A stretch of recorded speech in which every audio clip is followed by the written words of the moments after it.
Hello, everyone, and welcome back to another episode of Friday's edition of the Bridging Impact Podcast, Coach's Corner, where I, Coach Furtado, share the wisdom that I am learning from my week. And this week, I chose to share wisdom from the one and only Shoe Dog. Who is the author of Shoe Dog? Mr. Phil Knight, the founder of Nike. And Shoe Dog's about the story of Nike, and that's what's really inspiring this episode because I went to the University of Oregon, so I have like kind of that extra connection. Of course, I was an athlete growing up, right? Everyone wants, the custom Nikes. I remember customizing, I think it was like custom jersey, not a jersey, but like a warm up, in middle school. And, you always want the new Nike shoes for basketball, right? Like, there's other brands, Under Armour, Adidas, and they have some great stuff too. But it's just like there's something about Nike that just separates themselves from other people, and the story actually of it is really inspiring. And I really want to encourage you to go and listen to it or read it. You read it or listen to it. I actually listen to the books as well. So it's one of those stories that really reminds you, especially as an entrepreneur, right? I'm creating Bridging Impact into, I want this to be my full-time income, and I'm working on how I can do that with the business side of basketball.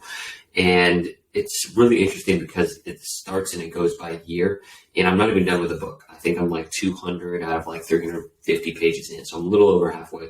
I literally just got to the point of where they came up with the name Nike. And it's a really funny story because it's about like, honestly, 7 to 8 years into Nike, right? They started as Blue Ribbon Sports. And I think this is a really good reminder for entrepreneurs like myself and maybe even people like you, whether you're an entrepreneur or not, that, really, creative projects like Nike or, I don't want to compare Bridging Impact to Nike, but it's a creative project where I'm kind of building it from, like Bridging Impact didn't exist before. Right? It takes a lot of time and effort and obstacles and challenges and definitely a lot of luck as well. There's a lot of luck, but I do believe that you create your own luck the more you kind of put yourself out there and put your brand out there, whatever you're building and creating. And I think one of the most inspiring things about it is Phil Knight actually went on this journey after he finished college and school, and like one of the first years is, he went from like Japan to like, I'm going to butcher some of the countries, but like Bangladesh, he went to Greece, and Greece is actually, it's kind of interesting, because his ability to tell stories, right? And like, one of the first chapters, he talks about like going to Greece and seeing the goddess of victory, which is Nike, right? And, not really thinking anything of it when, creating his sports company, because he named the sports company Blue Ribbon Sports because he just literally had like medals that were like, had blue ribbons on it from his track days. So it's really interesting that Phil chose that and how, Waddell, one of, his employees at the time, I'm gonna butcher what his direct role is, but he was, pretty up there, and he was, a man who was always working super hard, but he's actually disabled. He was actually in a wheelchair, and brought this idea of, okay, we got one last minute submission because they were trying to figure out, okay, what name should we put on, this shoe, and it's just like, for whatever reason, this came to me in the middle of the night, Nike. And Phil didn't even like it. He wanted to name it Falcon 6. And everyone on the team was like, no, do not name it Falcon 6. That's a terrible idea. And so it's really interesting, how that name came about. It was kind of random. It wasn't like Phil was like, Nike is the way, like he was like, that seed was planted in him, I think it was like 7, 8 years, before, when he was traveling around the world, and that was like a big deal back then. So I think there's some luck in that he was traveling around the world and doing that, and so I really believe that there will probably be seeds planted this year for things and projects for myself and yourself, that may come across in like 3 to 5 to 10 years, and it kind of comes in full circle and in full mode. And I think another, really big takeaway I'm taking away from this in the first half of this book is really when you have something that you want to share with the world, whether it's a Bridging Impact or another brand that you are creating, you have to take that leap and that step forward to push yourself out of your comfort zone. And one of the things is I just recently joined a sports accelerator program to learn about like the business side of starting, a sports business in terms of like training kids, for basketball and leadership. And they do all sorts of types of sports, but I needed to take that little like leap of faith. Okay, let's invest some time and some money into this, project, this course, this community that I can really start improving my ability to be a business owner. Right? Because if I want to make this a full-time successful business, yes, number one, I'm a good coach, and that's my God-given abilities. I feel a responsibility to give to the next generation what I was given as a young athlete. However, when you're running a business, you have to understand there's a lot of things that go behind it. It doesn't matter if you're just a great coach. You have to be really great at sales and marketing. You got to be good at accounting, making sure your numbers are right. And those are a lot of things that, I'm not great at yet. And that's the important word I want to get across is yet, right? I think a lot of times we choose not to, pursue things like that we are interested in because we are not good at it yet. And it takes a lot of time. It's just like sports, right? So for me, for some of you that are listening to this, that I'm trying to grow on YouTube. And I have been improving on YouTube, right? And it's the same thing as when you're picking up a sport. Some people are naturally going to have a higher ceiling at YouTube just because of their personalities, and that's reality.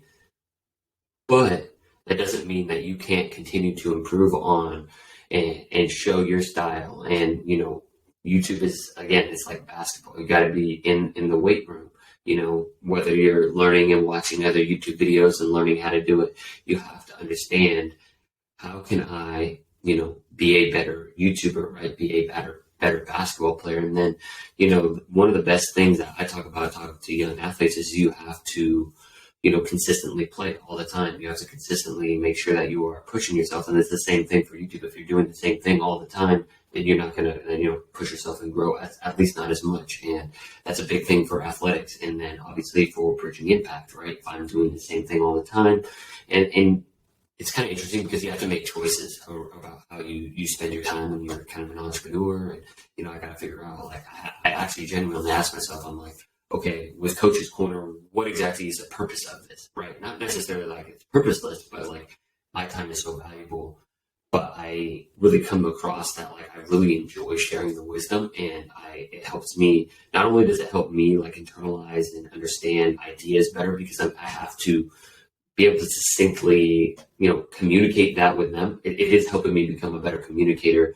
And I'm really hoping that it brings, people value that are listening to it and either inspires them or gives them, some sort of wisdom that they can take and bring into their own lives, because I have other people that are doing that for me. And I want to be a source for that for other people as well. And just really taking advantage of that opportunity. And so, with Shoe Dog, right, we just have to make sure that, I love the saying, and it's really an interesting saying, and I've been kind of like trying to grapple with it, is just literally just do it and know that we are not good at it yet.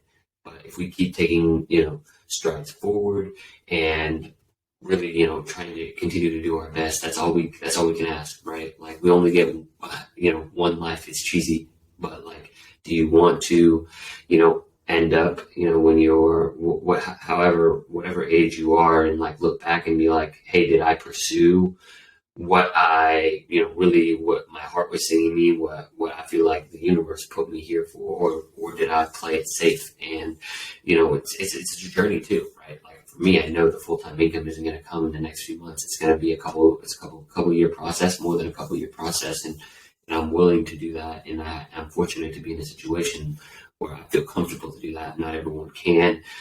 And so sometimes it's not about, necessarily taking your, whether it's a creative vision or your project, it could be just taking up snowboarding or something, just doing something that you want to pursue and giving a little bit of time.